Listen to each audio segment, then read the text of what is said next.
하나님께서 우리에게 큰 은혜로 채워주시리라 믿습니다. 오늘 에베소서 1장 3절로 14절 말씀 중심으로 자존감과 같은 제목으로 은혜를 나누겠습니다. 사람들을 가만히 들여다보면 그러면 자존심으로 살아가는 사람과 자존감으로 살아가는 사람들이 있습니다. 자존심의 사람은 스스로 남과 나를 자꾸 비교해요. 그래서 자신보다 높은 수준의 사람 앞에서는 비참해지기도 하고, 그러다 보니까 어떻게 해서든 그 사람을 이기고 싶어 하고 이겨내려고 그럽니다. 반대로 자신보다 못한 사람을 만나면 기분이 좋아지고 우쭐우쭐하고 교만해지거나 그를 무시하기도 하는 것을 볼 수가 있습니다. 그래서 자존심 때문에 쉽게 싸우기도 하고 또 상처를 주거나 받게 되기도 됩니다. 그러나 자존감의 사람은 남에게 영향을 받지 않는 자신의 존재 자체에 가치를 두고 사는 사람입니다. 자존감은 자신만이 지닌 특별한 존재의 가치에 대한 인식이에요.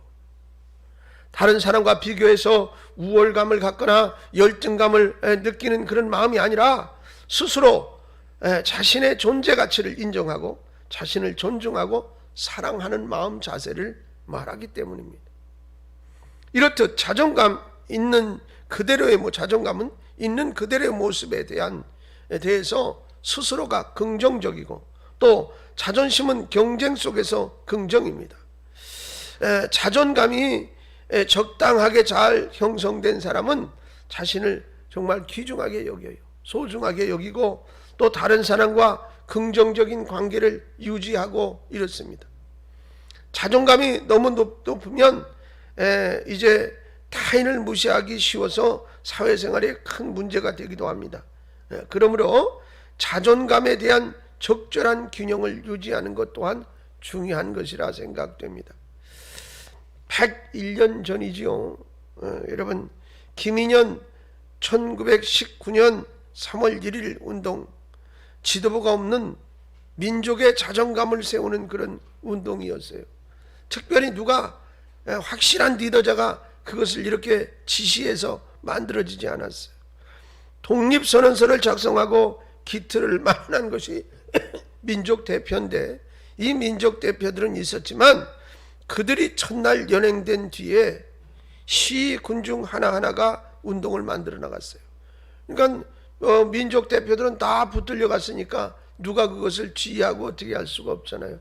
그럼에도 불구하고 각자 자발적으로 다 모여들게 됐습니다. 여러분, 민족의 자존감을 세우는 운동이 3.1 운동이었기 때문에 그 가치가 상당히 높다고 후세 학자들과 후손들은 또한 파악을 하고 있는 것입니다. 사도 바울은 복음을 전하다 로마 감옥에 갇힌 자 되었어요. 그렇지만 찬송하리로다 라는 시작하는 신앙을 고백함으로 영적인 자존감이 무엇인지를 분명히 알려주고 있는 것을 볼 수가 있습니다. 오늘 본문 에베소서 1장 3절 말씀이 어떻게 시작됩니까? 거기 보니까 찬송하리로다. 하나님 곧 우리 주 예수 그리스도의 아버지께서 그리스도 안에서 하늘에 속한 모든 신령한 복을 우리에게 주시되, 그렇게 시작되어져요. 유대인들의 모함으로 붙잡혀 매를 맞고 쇠사슬에 묶인 채 옥에 갇힌 사도 바울이었어요. 그에게는 하나님에 대한 원망보다는 그러나 기쁨의 찬송이 나오는 것을 볼 수가 있습니다. 하늘에 속한 자존감이 환경을 이기게 했던 것입니다. 오늘은 영적인 자존감을 가지고 하늘의 삶을 살아가는 바울에 대한 말씀으로 은혜를 같이 나누는 복된 시간 삼도록 하겠습니다. 첫째로, 자존감은 자신의 능력과 결정에 확신을 갖습니다. 오늘 본문 4절로 6절 말씀을 보십시다. 곧 창세전에 그리스도 안에서 우리를 택하사 우리로 사랑 안에서 그에게 거룩하고 흠이 없게 하시려고 그 기쁘신 뜻대로 우리를 예정하사 예수 그리스도로 말미암아 자기의 아들들이 되게 하셨으니 이는 그가 사랑하시는 자 안에서 우리에게 거저 주시는 바 그의 은혜의 영광을 찬송하게 하려는 것이라 그랬어요. 자, 바울의 자존감은 하나님의 택하심을 통해 하나님의 자녀가 된 확신입니다. 자, 곧 여기 4절 말씀에 있는 것처럼 창세 전에 그리스도 안에서 우리를 택하여 자기의 아들이 되게 하셨습니다 라고 고백하고 있어요. 자존감이란 바로 자신이 누구인가를 아는 데서부터 시작이 되는 겁니다. 자존심이 타인이나 또는 때로는 외적인 환경에 영향을 받는 것이라 할 수 있다 한다면, 자존감은 자신의 내부에서 얻어지는 자기 의식이기 때문에 그래요. 사도 바울이 하나님이 나를 골라서 선택해서 하나님 나라 헌신자로 세워주셨습니다 라고 고백한 것은 바로 자신의 정체성에 대해서 바르게 이해한 것입니다. 그리고 하나님의 자녀로서 하나님의 주시는 능력에 대한 확신이 있었던 것입니다.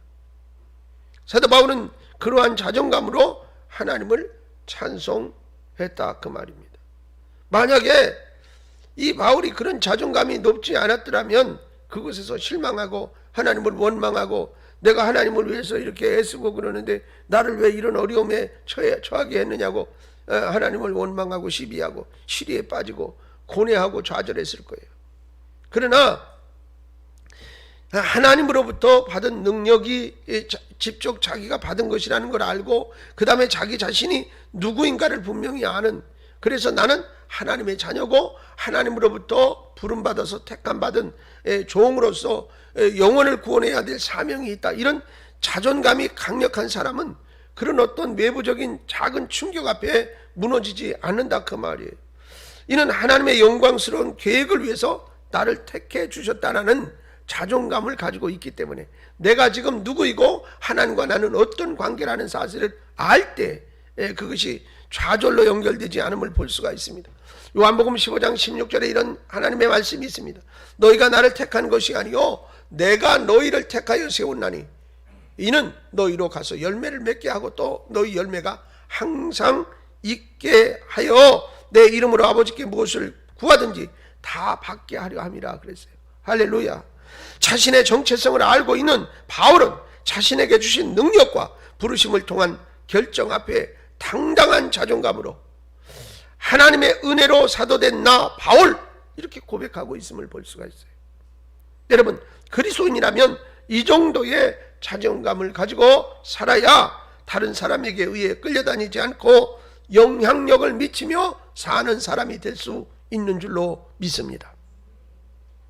3.1운동에 대한 얘기를 아까도 말씀드렸지만 이 3.1운동은 일본의 포악한 무당 통치에 대응해서 민족의 자존감을 세우는 항일 독립운동이었습니다. 그 운동 과정에서 기독교의 역할이 아주 컸던 것을 볼 수가 있어요.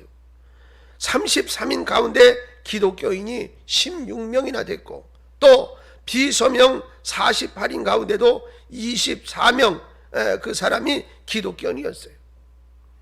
이 3.1운동에 직접 서명한 신석구 목사님은 27일 그러니까 2월 29일이죠. 27일 이제 3.1절이 얼마 남지 않은 그 새벽에 그가 기도를 하는 시간에 5,000년 전 전하여 내려오던 강토를 내 대에 와서 잃어버린 것이 죄인데 찾을 기회에 찾아보려고 애쓰지 아니하면 더욱 죄가 더 크지 않겠느냐. 나라를 잃어버린 것도 너무 속상하고 죄스러운데 찾을 기회가 주어졌을 때 가만히 앉아 있어서 그 찾을 기회를 놓치면 그것 더 큰 죄다. 이 응답을 기도하면서 하나님으로부터 받았다 그래요. 그래서 그 3.1운동에 참여하게 되었다라고 말하고, 길선주 목사님과 독립운동에 참여한 것은 기도 중에 고국을 구원하라 라는 그런 하나님의 메시지와 음성을 그가 들었기 때문이라 그래요. 여러분, 그 공소공판에서 총독부의 판사가 그렇게 말했어요. 피고는 항상 한일 합방의 불평을 품고 조선 독립을 희망하였는가? 이렇게 물었어요. 그래서 예, 그러면 자기에게 뭐예요? 엄청나게 불리하겠죠. 그 질문에 기독교 지도자인 이승훈 목사님은 뭐라고 그랬냐면 그렇다. 하나님이 가르치시는 바가 있으니 오색인종 어느 누가 조국의 흥왕과 종족의 번영을 바라지 아니하며 더욱이 남의 나라에 합병된 자기 나라의 독립을 바라지 아니하였으리라. 그러니까 그것은 조국의 대한민국 국민이라면 누구든지 다 품을 일인데 특별히 나만 그렇게 품은 것은 아니다. 누구나 다 그런 생각을 가졌다라고 큰 소리로 대답을 했다고. 이 3.1운동으로 인해서 교회가 겪은 피해는 상상을 초월합니다. 여러분, 일본 총독부가 1919년 5월에 발표한 통계에서 완전 교회가 다 파괴돼 가지고 흔적조차 없는 교회가 17교회동이고, 그리고 일부 파괴된 교회는 65동. 1919년 6월 30일 투옥된 기독교인이 2190명, 유교나 불교 및 천도교인이 1556명이었어요. 그곳에서 이제 목사들이 151명이 투옥됐습니다. 한국교회는 나라를 사랑하면서 또 조국의 소망을 주었던 것을 볼 수가 있어요. 여러분, 실질적인 물질적인 피해는 많이 입었지만 영적인 것은 그렇지가 않았어요. 자, 이 3.1운동이 마무리되어질 쯤 돼서 기독교의 폭발적인 부흥운동이 일어났습니다. 다시 말하면 일반 국민들이 볼 때 이 예수 믿는 사람들이 나라를 구원하고 이제 되찾기 위해서 목사님들이 생명 걸고 막 싸우고 교도소 다 붙들려가고 성도들이 2190명이나 교도소에 들어가고 교회가 막 불타고 이런 모습을 보면서 어떻게 국민들이 교회에 희망을 품었던 거예요. 희망을. 이 교회가 바르게 하고 있구나. 내가 못하는 일을 저들이 앞장서서 하고 있구나. 이런 마음을 가졌어요. 그러다 보니까 그 뒤에 오히려 교회가 무너지고 반파되고 붙들려가고 목사님도 없고 그런데도 불구하고 폭발적인 부흥운동이 일어났어요. 여러분, 자존감을 높이는 다양한 방법이 있습니다. 그런데 그 가운데 가장 첫 번째가 되는 것은 바로 나를 아는 것입니다. 하나님이 나를 왜 불러주셨는가를 알아야 되고 내가 지금 여기 왜 있어야 하는가를 알아야 되는 거예요. 남들이 평가하는 내가 아닌 자기 스스로 자신을 분명히 알아야 됩니다. 내가 누구인지 알면 남과 자꾸 비교하지 않습니다. 하나님이 나를 이 모습으로 만드셨고 이 존재 가치대로 사용하시려 한다는 사실을 알 때 부끄럽지도 않아요. 여러분 보세요. 건물을 지어갈 때 똑같은 벽돌이지만 어떤 건 밑에 쓰이고 어떤 맨 꼭대기에 올라갈 수도 있어요. 그건 누구예요? 건축하는 사람 마음이에요. 다만 하나님 앞에 부름받고 하나님 앞에 쓰임받았다는 그 사명의 의식을 알 때 누구는 어디 쓰임받고 누구는 어떻게 쓰임받고 그것 때문에 창피하거나 그것 때문에 자존심이 무너지지 않는다 그 말이에요. 여러분, 내가 누구인지 알면 남과 자꾸 비교할 필요도 없어요. 자존감이 있는 사람은 환경의 영향을 받지 않습니다. 다른 사람이 가진 것을 비교하여 기가 죽기보다는 그 사람이 가진 것을 오히려 나보다 그런 것을 그 사람이 가졌네, 하나님이 그것을 통해서 영광을 받으시려나 봐 칭찬할 수 있는 사람이 되고 또 스스로를 가치 있는 사람으로 여길 수 있게 되어지는 것입니다. 사랑하는 여러분, 하나님께서 여러분은 천하보다 귀한 생명으로 여기시는 줄로 믿습니다. 그리고 이 세상에 수억 명이 존재하지만 나하고 똑같은 사람은 하나도 없어요. 여러분, 하나밖에 없으니까 얼마나 귀한 거예요. 할렐루야. 자기 자신이 귀중한 존재임을 깨닫는 여러분 되시기 바랍니다. 초대교회 성도들은 엄청난 학대와 핍박을 당하고 죽임까지 당하면서도 자기 정체성으로 신앙의 자존감을 세웠어요. 자신이 어떤 존재인지 아는 것이 그래서 너무너무 중요합니다. 오늘 사도 바울은 로마서 12장 2절에 너희는 이 세대를 본받지 말고 오직 마음을 새롭게 함으로 변화를 받아 하나님의 선하시고 기뻐하시고 온전하신 뜻이 무엇인지 분별하도록 하라 라고 분명히 말했습니다. 하나님 앞에 헌신된 자로 세상의 사람들과 확실하게 다른 삶으로 자존감을 세우고 사세요. 그런 뜻이 됩니다. 여러분, 하늘의 신령한 복을 사모하고 온전한 헌신자로 살아야 할 줄로 믿습니다. 하나님께서 주신 능력을 확신하시기 바랍니다. 그리고 그 뜻에 따라 결정한 사역에 대해 당당히 믿고 나아가는 온전한 성도가 되시기를 주의 이름으로 축원합니다. 빌립보서 4장 13절 말씀, 내게 능력 주시는 자 안에서 내가 모든 것을 할 수 있느니라 했어요. 할렐루야! 이 말씀이 여러분의 말씀 되어지기를 주님의 이름으로 축원합니다. 두 번째로, 자존감은 자신의 가치를 다른 사람들의 판단에 신경 쓰지 않습니다. 여러분, 세계 10강의 나라들이 우주에 어떻게 먼저 진출해서 가느냐라고 이제 거기에 아주 초점을 많이 맞추고 있습니다. 어떻게 말하면 달나라 우주선을 쏜다는 것은 과학의 총알이에요.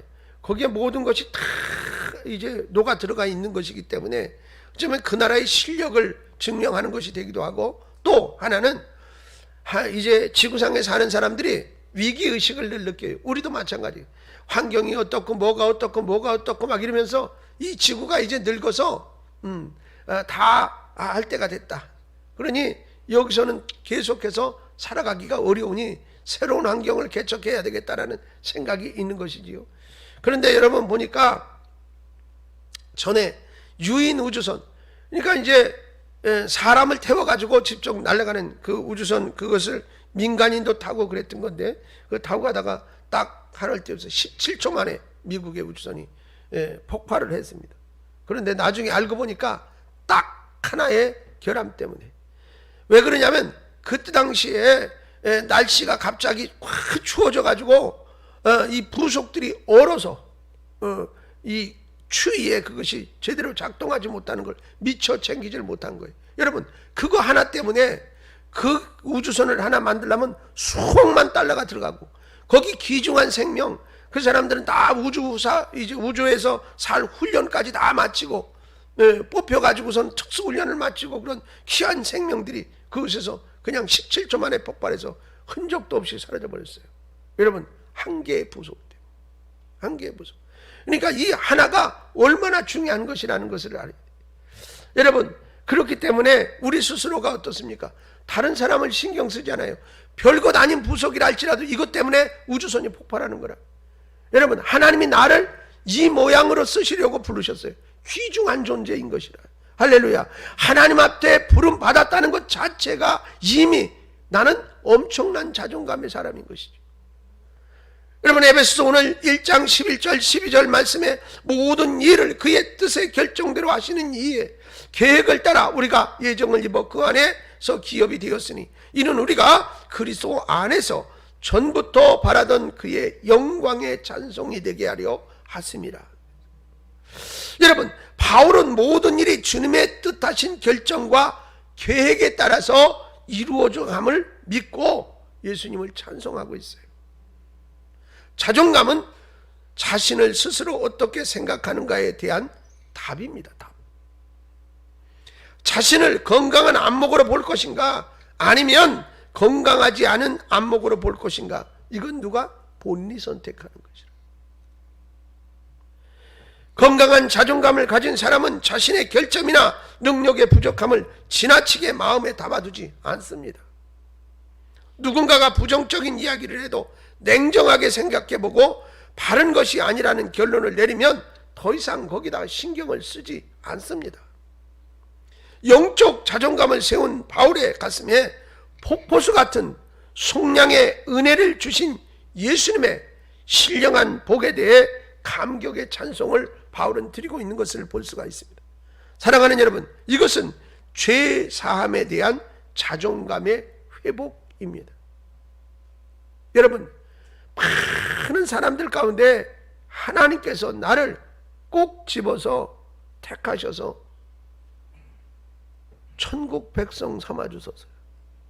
이 선택되어짐이 얼마나 귀한 것이냐. 할렐루야. 억만장자가 있어요. 예수 안 믿고 죽으면 지옥이라니까요. 혹여 이 세상을 살아가면서 내가 조금은 부족하게 산다 하지라도 세상적인 물리적인 힘으로 비교해서 그 사람보다는 훨씬 못한 삶을 살지라도 나는 어떻게 천국에서 영원히 살 것인데, 할렐루야. 하나님이 나를 택해 주셨다는 자존감이 여러분에게 넘쳐나기를 바랍니다. 바울은 그 자존감을 가지고 있었어요. 그래서 지금 감옥에 갇혀도 여기서도 하나님의 영광을 드러낼 수 있다면 아무 상관없는 거예요. 그는 뭐예요? 영원 구원의 도구로 나를 부르셨으니. 그래서 거기서 찬송하고 오히려 간수들을 만나고 높은 사람을 만나서 거기서 전도해. 가만히 앉아 있으면서 자기 자신을 돌이켜볼 때 수없이 많은 거리를 막 뛰어다니면서 잠도 못 자고 때로는 여러 가지 환경의 위협도 느끼고 그거보다 오히려 나아. 왜? 목적을 분명히 알고 있는 사람이기에. 사랑하는 여러분, 오늘 에베소서 1장 7절에 분명히 말씀합니다. 우리는 그리스도 안에서 그의 은혜의 풍성함을 따라 그의 피로 말미암아 속량 곧 죄사함을 받았느니라. 할렐루야.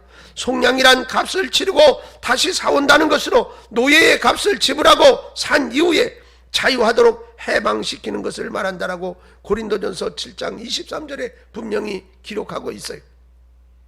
죄의 종된 나를 예수님께서 대단히 값비싼 대가를 지불하셨어요. 다시 말하면 나를 어떻게 예수를 죽이고 산 예수 피값의 생명이요.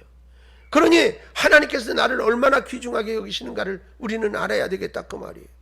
그것이 바로 십자가에서 흘리신 피, 그거입니다. 여러분, 이러한 예수님을 내 마음에 모셨음에도 감격도 없고 삶이 달라진 것이 없다면 그리스도인이 아닌 한낱 종교인에 불과한 것입니다. 미국의 33대 대통령 해리 트루먼은 책을 읽는다고 해서 모든 사람이 리더가 되는 것은 아니다. 그러나 모든 리더는 책을 가까이 하는 사람이 되어야 한다라고 말했어요. 여러분, 만일 당신이 영적 리더가 되기 원한다면 최선을 다해서 성경을 가까이 하는 사람이 되어야 합니다. 틀림없이 말씀을 통한 영적 리더의 자존감을 지니게 되리라 믿습니다. 시니어 루즈벨트 대통령은 역사에 이름을 남긴 위인 가운데 평탄한 삶을 살았던 사람은 한 명도 없다, 그런 어록을 남겼어요.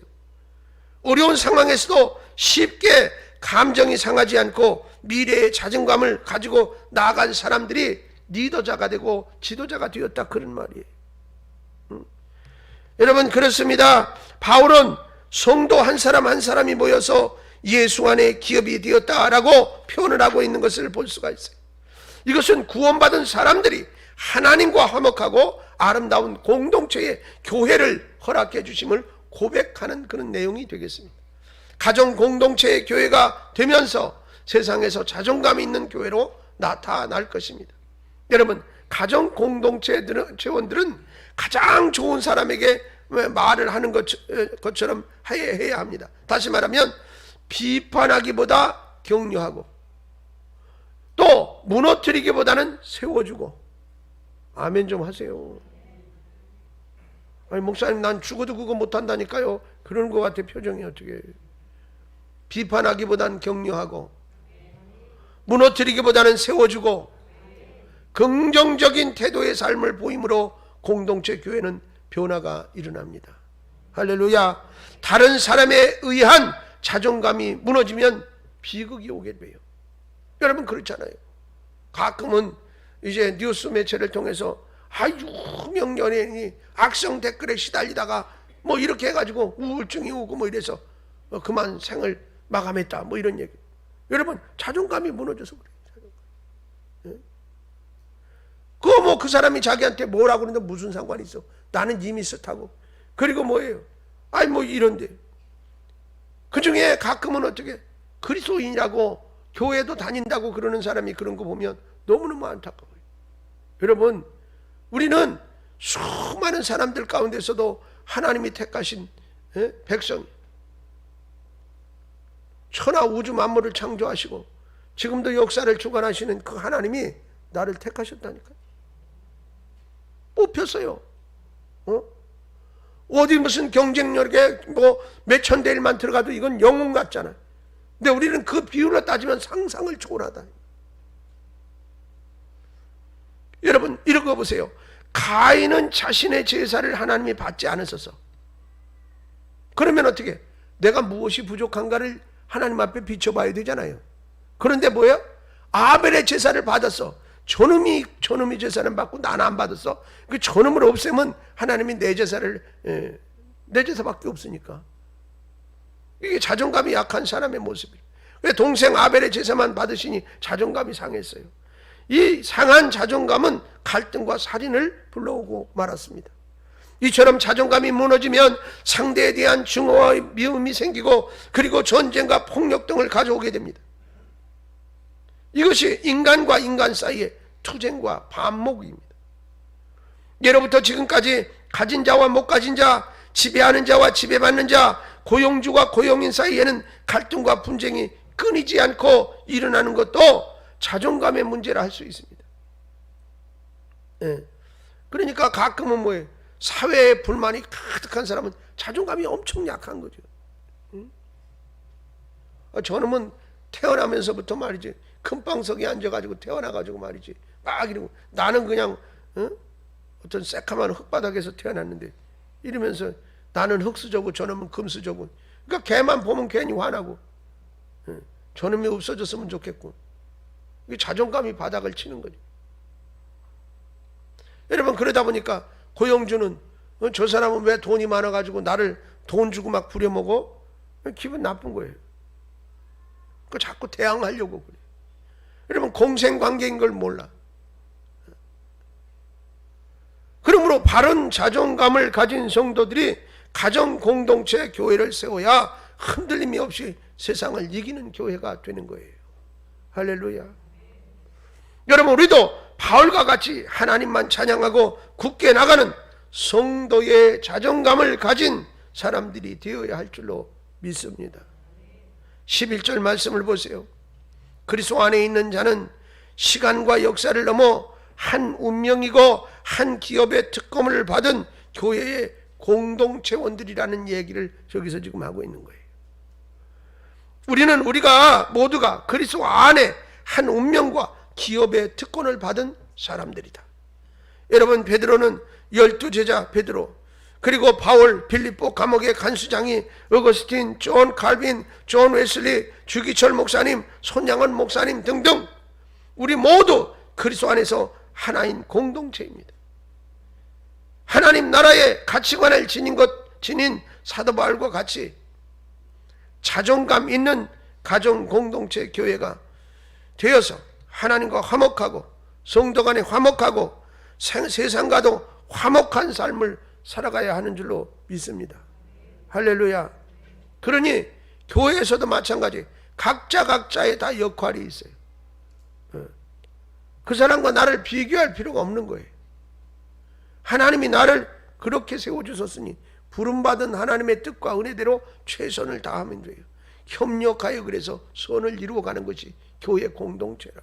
이 자존감이 분명하면 그것 때문에, 누구 때문에, 무엇 때문에 상처받고 흔들리고 힘들지 않습니다. 자기의 역할에 충실하고 그 역할로 만족하고 하나님 앞에 감사하고, 가정에서도 마찬가지. 사랑하는 여러분, 이제 여러분 행복한 신앙생활 하시는 여러분들 되시기를 주의 이름으로 축원합니다. 에베소서 1장 23절 말씀을 같이 받들어 봉독하고 오늘 말씀을 마치겠습니다. 교회는 그의 몸이니 만물 안에서 만물을 충만하게 하시는 이의 충만함이니라. 할렐루야. 그래서 우리도 머리를 예수 그리스도가 머리시고 우리 모두가 지체임을 믿으시기 바랍니다. 각 지체로서의 그 아름다운 역할을 감당하며 행복한 신앙생활을 하시는 믿음의 주인공 되시기를 주님의 이름으로 축원합니다.